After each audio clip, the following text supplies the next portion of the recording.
যদি না আসতাম আপনারা বলতেন তাহির হুজুর রে মন দরবার থেকে দাওয়াত করে নাই। পৃথিবীর মানুষ বড় স্বার্থপর, মানুষ বড় বেঈমান। কথা বলেন ঠিক কিনা? সিলেট থেকে রওনা দিয়া ডাইরেক্ট আমি আসছি। টোটাল রাস্তায় বৃষ্টি বৃষ্টি বৃষ্টি বৃষ্টি এসেছি। আজ যুবকের দল আরে খানায় কাবার পাথরে চুমা দেওয়ার জন্য মানুষগুলো কেমন পাগল হয়ে যায়। ইন্দোনেশিয়ার আর ফিলিপাইনের বেড়াইতের জোরে বাঙালিরা পারে না, ঠেল্লা নিয়ে ফেলাইয়া দেয়।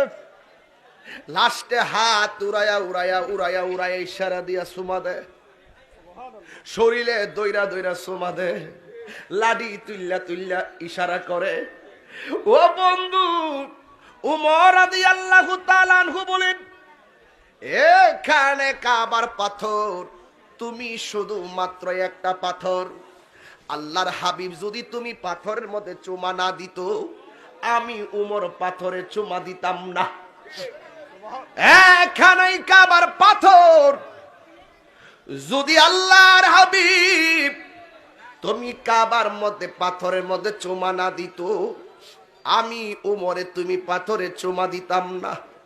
নবী চুমা দিয়েছে বলি তুমি আমার কাছে দামি। এখন আমি প্রশ্ন করতে চাই, আমার নবী পাথরে চুমা দিছি, উমরে চুমা দেয়, উমরের ভক্তরাও চুমা দেয়, কিয়ামত পর্যন্ত চুমা চুমির খেলা। সুবহানাল্লাহ, জোরে গান। আয় হায়। এখন আমার প্রশ্ন হলো, আমার নবী পাথরে চুমা দিছে, মানুষ সম্মান করে পাথরে চুমা দেয়। আর যেই হুসাইনের গলার মধ্যে আমার নবী একবার না,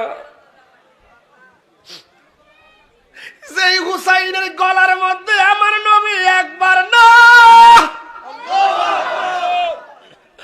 অনেকবার চুমা দিয়েছি। এই গলার মধ্যে কেমনে মুনাফিকিরা তোরা তলোয়ার চালাইলি? দরকার তো ছিল ওই জায়গার মধ্যে তোরা চুমা দিতি, চুমা না দিয়া তোরা গলার মধ্যে কি দিলি? বিষের ছুরি চালাইয়া দিলি। যেই হাসানের ঠোঁটের মধ্যে আমার নবী একবার নয় ও শঙ্কবার চুমা দিয়েছে, ওই মুখের ভিতর দিয়া ঠোঁট দিয়া তোরা বিষ পান করাইয়া দিলি।